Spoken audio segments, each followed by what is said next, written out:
तो hello everyone. तो आज हम बात करेंगे एसबीआई क्लर्क मेंस की स्ट्रैटेजी के बारे में। मैं अभी कुछ 2-3 दिन पहले ही अपने जीए की स्ट्रैटेजी आपके सामने लेके आ गई हूँ। तो आप जीए के लिए वो वीडियो देख सकते हो और ये वीडियो मैं specially quant reasoning and English section के लिए लेके आई हूँ कि आपको मेंस लेवल की जो क्वांट रीजनिंग इंग्लिश है आपको किस तरीके से प्रिपेयर करनी है, कहाँ से करनी है और किस तरीके से आप हाईएस्ट मार्क्स जो हैं गेन कर सकते हो। तो आज हम इस वीडियो में बात करेंगे स्ट्रैटेजी के बारे में। तो बात करने ही वाले हैं क्वांट रीजनिंग और इंग्लिश के साथ में आपके रिजल्ट डेट क्या एक्सपेक्टेड है। तो देखिए रिजल्ट डेट जो है आपकी फैब की स्टार्टिंग में लगभग आ सकता है, ठीक है। तो अगर रिज़ल्ट इस टाइम में दे रहा है एसबीआई तो आपके 10-12 दिन लगा लीजिए, उसके बाद ही आपका जो है मेंस का एग्ज़ाम आपका शेड्यूल हो जाएगा। तो आप ये लगा लीजिए 10-12 दिन या फिर मैक्सिमम आपका यूँ लगा लीजिए फैब के लास्ट में जो आपका मेंस का एग्ज़ाम हो सकता है, ठीक है। मैं सिर्फ एक ही टेंटेटिवली डेट बता रही हूँ, कंफर्म नहीं बता रही हूँ। तो आप लोग जो है उस तरीके से ये सोच के चलिए कि आपका एग्ज़ाम अभी फ़िलहाल में जल्दी है। मैंने आपको जस्ट एक मतलब अंदाजे से बताया ये, ठीक है। बाकी अलग एक चीज़ और है, सोर्सेज़ के बारे में बात करेंगे कि क्वांट रीजनिंग इंग्लिश है हम कहाँ से प्रिपेयर करें ताकि हमारा जो बेस है, बेस तो आपका ऑलरेडी हो चुका होगा, प्रीलिम्स आप दे चुके हो, क्लियर कर चुके हो। और साथ में हम बात करने वाले हैं सोर्सेज़ की, आपको कहाँ से जो है मेंस लेवल की प्रिपरेशन कर सकते हो ताकि आपके मार्क्स जो हैं अच्छे आएँ। और साथ में हम आज कट ऑफ के बारे में बात करेंगे कि जनरल में अभी तक जो है कितनी कट ऑफ रही है और कितने अभी एक्सपेक्टेड होने के चांसेस हैं, ठीक है। और साथ में जो भी ट्रेंड चला आ रहा है कट ऑफ का उस तरीके से हम उसकी भी बात करेंगे। तो चलिए स्टार्ट करते हैं। तो सबसे पहले तो हम पैटर्न देखते हैं एसबीआई क्लर्क का पैटर्न क्या है। तो देखिए सबसे पहले जो है आपकी इंग्लिश के बारे में बात करते हैं। तो इंग्लिश में आपके 40 क्वेश्चंस आते हैं जिसमें कि आपका टोटल मार्क्स जो हैं 40 का होता है, यानी एक क्वेश्चन जो है 1 मार्क्स का, और आपको टाइम मिलता है 35 मिनट्स। क्वांट की बात करते हैं, क्वांट में भी एक एक नंबर का ही एक क्वेश्चन होता है, तो इसमें आपका टाइम मिलता है 45 मिनट्स, ठीक है। 50 क्वेश्चंस आते हैं आपके क्वांट में। रीजनिंग, अब ये लोग काफ़ी कंफ्यूज होंगे। कंप्यूटर एप्टीट्यूड देखिए, कंप्यूटर एप्टीट्यूड जो है पहले आता था, कंप्यूटर के कुछ क्वेश्चंस होते थे, अब वो मतलब हटा चुका है, ओनली रीजनिंग आती है आपके, ठीक है। तो रीजनिंग में आपके क्वेश्चंस जो हैं 50 आएंगे और मार्क्स होंगे 60। अब ये बोलेंगे मैम 60, जो नए हैं जिनको नहीं आइडिया है, तो कुछ कुछ रीजनिंग में क्वेश्चन जो आपके 1.5 मार्क्स के भी रह सकते हैं या कोई क्वेश्चन आपका 2 मार्क्स का भी रह सकता है, ठीक है। तो इस तरीके से जो है मार्क्स आपके डिस्ट्रीब्यूट होंगे रीजनिंग के सेक्शन में, और आपको जो टाइम मिलने वाला है वो है 45 मिनट्स। जीए की बात करते हैं तो जीए में आपका एक क्वेश्चन 1 मार्क्स का, यानी कि 50 क्वेश्चन आएंगे 50 मार्क्स के, एंड आपको टाइम मिलेगा 35 मिनट्स। तो आपके टोटल क्वेश्चन आपके 190 के हैं, और आपकी जो मार्क्स पूरा ओवरऑल जो आपका पेपर 2 होगा वो आपका 200 मार्क्स का होगा। टोटल टाइम होगा आपका 2 आवर एंड 40 मिनट्स। तो देखिए सबसे ज़्यादा इसमें मार्क्स जो स्कोरिंग है वो आपका क्वांट है एंड रीजनिंग है। तो ऑब्वियसली क्वांट रीजनिंग में जो क्वांट का लेवल है थोड़ा हाई होता है। रीजनिंग एटलीस्ट जिसने अच्छे से कंफर्म, मतलब अगर दोनों को कंपेयर किया जाए क्वांट एंड रीजनिंग में, तो रीजनिंग में आप ज़्यादा मार्क्स जो है गेन कर सकते हो। जीए की बात करें 50, जीए की बात करें तो जीए में देखो काफ़ी स्कोरिंग है अगर आप लोगों ने अच्छे से प्रिपेयर की हुई है, ठीक है। जीए की स्ट्रैटेजी मैं ऑलरेडी लेके आ चुकी, तो आप उसको देख लीजिए। बहुत अच्छे आप जो है 50 में से आप इजीली 30+ स्कोर कर सकते हो अगर जो स्ट्रैटेजी मैंने अपने चैनल पे अपलोड की है। आप लोग जो है उसको एक बार फॉलो कीजिए, ठीक है। और जनरल इंग्लिश भी काफ़ी अच्छे हैं, 40 मार्क्स हैं, तो अच्छे खासे अगर आप 30+ भी आप स्कोर कर सकते हो, जो स्ट्रैटेजी मैं आपको आज बताने वाली हूँ। तो चलिए हम स्टार्ट करते हैं। सबसे पहले हम देखते हैं कट ऑफ, ठीक है। तो अभी तक की जो कट ऑफ रही है, तो मैं आज ये नहीं बताऊंगी कि हाँ भाई इस स्टेट की इतनी रही थी, इस स्टेट की इतनी रहेगी। मैं आपको just highest and lowest cut off बताने वाली हूँ कि कितनी रही है अभी तक, ठीक है। तो आप उसको जो है आप लोग एक बार देख सकते हो कि अगर आपकी स्टेट में वैकेंसीज़ कम हैं, ठीक है, तो उस आपकी जो कट ऑफ है वो हाईएस्ट काफ़ी जाने वाली है, ठीक है। और अगर आपके स्टेट में वैकेंसीज़ जो हैं बाकी स्टेट के कंपैरिजन में ज़्यादा हैं, तो कट ऑफ आपके उस स्टेट के कंपैरिजन में कम जाने के चांसेस हैं, ठीक है। ये तो बताइए कि जो आपकी वैकेंसी हैं वो कट ऑफ के, ठीक है, इन्वर्सली प्रोपोर्शनल हैं, तो ये तो आप समझ गए होंगे, ठीक है। तो अभी तक की जो हाईएस्ट कट ऑफ गई है, ठीक है, वो 99.5 रही है, ठीक है, जनरल के केस में अभी तक जो भी 99 पॉइंट आउट ऑफ 200 आपकी जो है ये हाईएस्ट कट ऑफ रही है जनरल में, बता रही हूँ मैं आपको ये, ठीक है। और जो लोवेस्ट रही है वो आपकी 70 रही है, जो कि गोवा में थी। ये लास्ट ईयर का बता रही हूँ मैं, 2022-23 में जो हुआ था आपका, ठीक है, SBI क्लर्क मेंस का एग्ज़ाम। तो और ओबीसी की बात करें अगर हम, तो ओबीसी में जो हाईएस्ट कट ऑफ रही है वो 88.75 रही है, जो कि केरल में थी। और जो लोवेस्ट रही है वो आपकी 62.5 रही है, जो कि गुजरात में थी, ठीक है। तो आप इस चीज़ से अंदाज़ा लगा सकते हो कि अगर आपकी स्टेट में वैकेंसीज अच्छी खासी हैं, ठीक है, तो आपकी कट ऑफ, अगर जनरल की बात करें, ठीक है, अगर सभी मतलब सभी जितने भी स्टेट हैं अगर उनसे कंपेयर करें तो आपके स्टेट में अगर वैकेंसी ज़्यादा हैं, ठीक है, ठीक है, तो आपकी कट ऑफ 70 से ऊपर आप लगा लीजिए, ठीक है। गोवा में तो वैसे कम ही जाती है हमेशा, ठीक है। और बाकी लोगों के बीच में कंपटीशन का भी काफ़ी जो है डिफरेंस पड़ जाता है, ठीक है। और कितने लोगों ने जो अप्लाई किया है, इन चीज़ों से जो है काफ़ी फ़र्क पड़ता है। तो अब ये चीज़ जो है आप इस चीज़ का ध्यान रखना है कि कट ऑफ जो है इतनी से इतनी जा सकती है आपकी कट ऑफ, ठीक है। मैक्सिमम यानी 99.5 तो आप लगा लीजिए कि 100 जो है हाईएस्ट कट ऑफ रही है अभी तक की, ठीक है। और जो लोवेस्ट गई है आपकी ओबीसी के मामले में 62.5, और अगर उसकी बात करें हम और जनरल की तो 70 रही है। तो आपकी वैकेंसीज़ के ऊपर है, ठीक है, और आपका जो एग्ज़ाम लेवल है उसके ऊपर भी है कि एग्ज़ाम लेवल आपका किस तरीके से है। तो अभी हम जो है इस चीज़ का कुछ भी आइडिया नहीं लगा सकते कि आपकी कट ऑफ कितनी जा सकती है, बिकॉज़ जो कट ऑफ है मोस्टली आपकी डिपेंड करती है आपकी वैकेंसी तो है ही, साथ में एग्ज़ाम लेवल के ऊपर भी, एग्ज़ाम लेवल आपका कैसे है। अगर आपका एग्ज़ाम लेवल लास्ट ईयर के अकॉर्डिंग, ठीक है, लास्ट ईयर के कंपैरिजन में अगर आपका थोड़ा कम रहा है तो थोड़े चांसेस हैं बढ़ने के, और अगर ज़्यादा रहा है तो कट ऑफ ऑब्वियसली घटेगी, ठीक है। तो ये था आपका कट ऑफ के बारे में।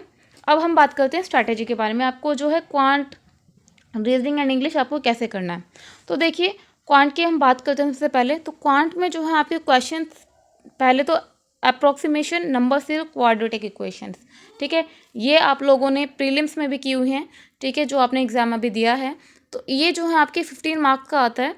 तो इसमें थोड़ा लेवल अप रहेगा आपका, सीधा सीधा नहीं रहेंगे, थोड़ा या तो आपको इसमें कुछ ना कुछ कोडिंग टाइप का दे देंगे, ठीक है, कुछ ना कुछ घुमा फिरा के दे देंगे, या आपको उल्टा पूछ लेंगे, ठीक है। आपको 2 सीरीज़ दे दी, ये सीरीज़ ए है, ये सीरीज़ बी है, इसमें कुछ तरीके का आपको दे दी पैटर्न बना के, इसमें कुछ, इसमें आपको दे देंगे कि इसमें ये ब्लैंक है, ठीक है, एम ब्लैंक है, इसमें एन है, तो इन दोनों का नंबर बताइए, ठीक है। अगर आपको नंबर सीरीज़ अच्छे से आती है, आपको पैटर्न पता है किस तरीके से होता है, तो आप ये क्वेश्चन ईजिली कर पाओगे, ठीक है।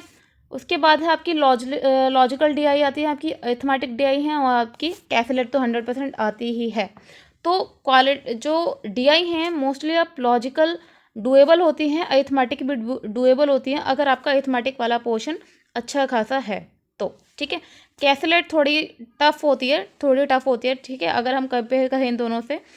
और जिन लोगों ने अच्छे से प्रिपेयर किया हुआ है तो उनके लिए कैलकुलेट भी काफ़ी ठीक होगी, वो लोग कर सकते हैं।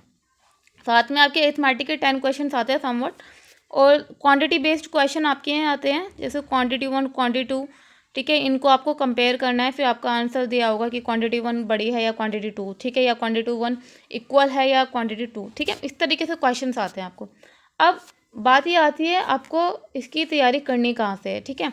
तो देखिए अप्रोक्स और नंबर सीरीज, क्वाड्रेटिक इक्वेशन, ये तो आपको पता ही है, ठीक है। तो यूट्यूब पर काफ़ी चैनल हैं, ठीक है, आप वहाँ से प्रैक्टिस कर सकते हो। और ये आपको बताऊँ तो ये आपको कहाँ से करना है, ये आपको करना है, एक कौशिक मोहंती सर हैं, ठीक है, कौशिक मोहंती सर हैं, और इनके चैनल का नाम है कैरियर डिफाइनर। तो आप लोग जो है यहाँ से इन सभी टॉपिक्स की जो है प्रिपरेशन अच्छे से कर सकते हो, बहुत अच्छे से कराते हैं वो तैयारी, ठीक है। इन्होंने प्लेलिस्ट बना रखी है अपनी मेंस लेवल की डीआई की, और साथ में आपकी जितनी भी अरिथमेटिक सेक्शन है उनकी मेंस लेवल की। तो अगर आप लोग जो है वहाँ से कर लेते हो तो काफ़ी अच्छे से आपकी प्रिपरेशन हो जाएगी। वो उनका जो समझाने का तरीका है वो काफ़ी अच्छा है, तो आप लोग वहाँ से कर सकते हो, ठीक है। और साथ में वो करने के बाद आपको मॉक टेस्ट से जो है अपनी प्रैक्टिस करनी है, ठीक है। मॉक टेस्ट से करनी है, साथ में उसको देखना है कि मॉक टेस्ट में आपकी जो मिस्टेक्स हो रही है वो कहाँ हो रही है। मॉक टेस्ट तो मैंडेटरी है ही, ठीक है, आपको पूरा पूरा मॉक टेस्ट लगाना है, छोड़ना नहीं है उसको बिल्कुल भी। तो ये तो रहा आपका क्वांट का। आगे हम बात करते हैं इंग्लिश की। तो इंग्लिश में देखिए, रीडिंग कॉम्प्रहेंशन बहुत ज़्यादा इंपॉर्टेंट है आपके लिए। आपको अभी से क्या करना है, डेली जो है एक रीडिंग कॉम्प्रहेंशन करना ही है, ठीक है। उसको अच्छे से देखिए, अच्छे से इवैल्यूएशन करिए उसको, ठीक है, और पढ़ते पढ़ते देखिए आपको कुछ समझ में आ रहा है या कितने टाइम में आप जो है उस चीज़ को कॉम्प्रहेंड कर पा रहे हो, ठीक है। उसके बाद क्वेश्चन जोड़ने की कोशिश कीजिए। तो रीडिंग कॉम्प्रहेंशन आप जितना पढ़ोगे उतना आपका ग्रामेटिकल रूल्स के लिए भी काफ़ी ठीक रहेगा, क्योंकि पढ़ते पढ़ते हमारी जब आदत पड़ जाती है तो हमें रूल्स का थोड़ा आइडिया हो जाता है कि हाँ ये चीज़ ऐसे इस तरीके से होनी है, ठीक है। साथ में ग्रामेटिकल रूल्स आपने जिन लोगों ने जो है ग्रामेटिकल रूल्स के नोट्स वगैरह बना रखे हों या फिर आपके पास पीडीएफ वगैरह हो, तो आप लोग जो हैं वो एक बार रिवीजन ज़रूर कर लीजिए, क्योंकि जो एरर स्पॉटिंग वाले क्वेश्चंस आते हैं तो उनमें काफ़ी ज़्यादा काम आ जाएगी ये चीज़ें। और इंग्लिश के लिए तो प्रैक्टिस के लिए आपको यही है, ठीक है, कि आप लोग जो है सेक्शनल मॉक टेस्ट लगाइए मेंस का, या फिर जो कंबाइंड जो पूरा एक मॉक टेस्ट आता है कंप्लीट मेंस का, तो आप वो लगा सकते हैं। वहाँ से आपकी इंग्लिश की अच्छे से प्रिपरेशन हो जाएगी, ठीक है। बात करते हैं रीजनिंग की। तो रीजनिंग में देखिए, कोडिंग डिकोडेड टाइप के आते हैं आपके, डायरेक्शन साइंस के क्वेश्चंस, ब्लड रिलेशन के। तो आप लोग जो हैं इसको भी यूट्यूब पर काफ़ी सोच रहे हैं, आप बस वहाँ पर डालिए, ठीक है। आपकी जब देखोगे ना यूट्यूब पर तो आपको एक बार समझ में आ जाएगा पैटर्न, जब तब आप लोग जो हैं अपने आप खुद से मॉक टेस्ट में प्रैक्टिस कर सकते हो, ठीक है। मशीन इनपुट आउटपुट आता है आपका, ठीक है। जितने ज़्यादा क्वेश्चंस आप लगाओगे प्रैक्टिस के लिए मशीन इनपुट आउटपुट के, उतना ज़्यादा आपको पैटर्न समझ में आएगा कि हाँ भाई इस तरीके के पैटर्न हो सकते हैं, ताकि आप एग्ज़ाम में बैठ के यही ना सोचने बैठ जाओ कि इसमें पैटर्न कौन सा लगेगा, वहीं पे आप टाइम सारा गायब कर दो। क्योंकि आप जितनी ज़्यादा प्रैक्टिस करोगे उतने पैटर्न्स को जो है आप समझ पाओगे कि कितने वैराइटीज़ के जो हैं कॉन्सेप्ट होते हैं और किस तरीके से आप जो है देखकर ही उनका अंदाज़ा लगा सकते हो, ठीक है। क्रिटिकल रीजनिंग आती है आपकी। क्रिटिकल रीजनिंग में काफ़ी टाइप्स के होते हैं, ठीक है। आपका ये एजम्पशंस वाले क्वेश्चंस होते हैं, ठीक है, कोर्स ऑफ एक्शंस होते हैं, और इम्प्लीकेशंस वाले क्वेश्चंस होते हैं, ठीक है। तो काफ़ी टाइप की क्रिटिकल रीजनिंग होती है। अब क्रिटिकल रीजनिंग जो है आपको करना तभी है एग्जाम में अगर आपको आता हो, ठीक है। अगर नहीं आता तो वहाँ पे थोड़ा प्रॉब्लम हो जाएगा, आपका नेगेटिव मार्किंग में चला जाएगा, क्योंकि जो 2 मार्क्स के या 1.5 मार्क्स के क्वेश्चन आते हैं वो इसी से आते हैं मेनली, ठीक है। और दूसरा आपका सिलॉक्स आपका प्री में तो ईजी लेवल आता है, लेकिन जो मेंस होता है उसमें या तो आपको रिवर्स मिलेगा या फिर थोड़ा डिफरेंट जो है थोड़ा सा अप लेवल होगा, ज़्यादा नहीं, थोड़ा अप लेवल होगा, ठीक है। तो अब ये चीज़ें तो मैंने आपको बता दी। अब इनको अच्छे से प्रैक्टिस आपको किस तरीके से करनी है, आप लोगों को क्या करना है, अभी से मॉक टेस्ट लगाना है, ठीक है, अल्टरनेटिव डे में, ठीक है। एक दिन आपने लगाया, फर्स्ट डे आपने मॉक टेस्ट लगाया, ठीक है।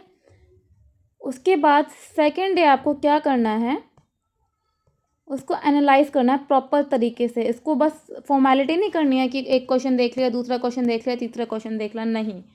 आपको ये देखना है जो आपके करेक्ट क्वेश्चंस हुए हैं, ठीक है, उसमें आपने टाइम कितना दिया है, उसमें और कम टाइम लग सकता था क्या, ठीक है।